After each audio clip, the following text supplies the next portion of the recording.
Welcome to this episode of Q&A with Liturgy Man. I'm Taylor Burton-Edwards, Liturgy Man, your Director of Worship Resources with Discipleship Ministries of the United Methodist Church.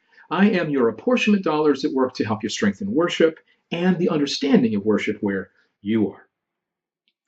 Today's question might fit in the category of liturgical legend busting. We've all heard of urban legends. Today we'll be talking about something that's become kind of a liturgical legend in some quarters of the United Methodist Church, and it's time to bust the image or bust the question and get to the heart of what our teaching actually is around this particular issue. It was raised in class, actually, a few weeks ago by Lester Ruth, who is the professor of worship at Duke Divinity School, and he asks his students, how many of them have heard it said and have come to believe that the only part of the great Thanksgiving that the elder or other authorized presider actually has to say is the epiclesis, that part that says, pour out your Holy Spirit on us gathered here and on these gifts of bread and wine, and so on. And that every other part could be divvied out to other people, whether they're authorized presiders or not. That is a liturgical legend. The scary thing was that over half of his class believed that that was true, that the elder is the only one, or the authorized presider only had to say those few magic words and everything else was fine.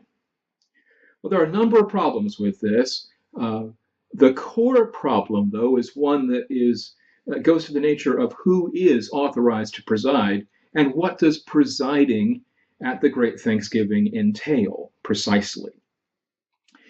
The book of worship, as well as, even more specifically, this holy mystery, have some very specific guidance about what is expected in the United Methodist Church.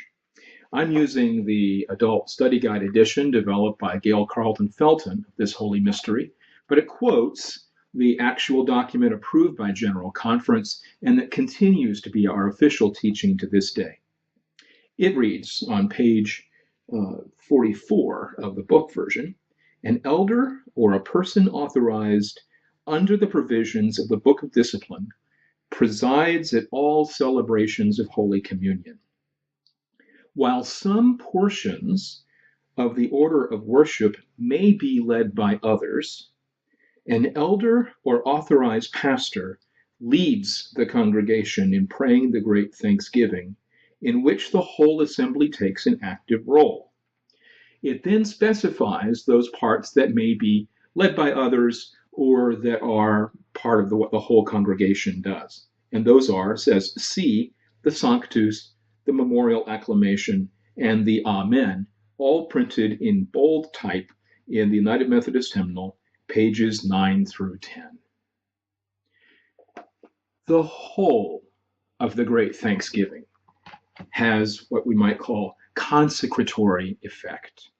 It is praying the whole of it. There's no one section of it that comprises the magic words that the ordained or authorized presider has to say, and then everybody else can say anything they want to. The expectation is that the authorized presider, and we really recommend that Discipleship Ministries and across the academy and ecumenically, that there be only one person in the role of presiding at any given service of Holy Communion, not multiple presiders. That one person leads the prayer of Great Thanksgiving in a form that is our ritual or is compatible with our ritual.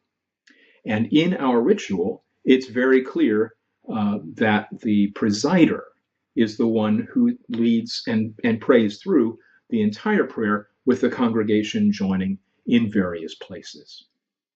So this notion that the only part of the Great Thanksgiving that a presider absolutely has to say, or that the only part that the presider says and the other people can say, lead any other part that they want, no. You need an authorized presider to lead the whole of the Great Thanksgiving. And the authorized presider needs to be physically present with the whole community gathered as the Great Thanksgiving is prayed. I hope this has been helpful. Remember, you can always contact me, worship@umcdiscipleship.org, through our UMC Worship Facebook group, or drop a line on this page, and perhaps your question or comment may become the basis for a future episode of Q&A with Liturgy Man. May the peace of Christ be always with you.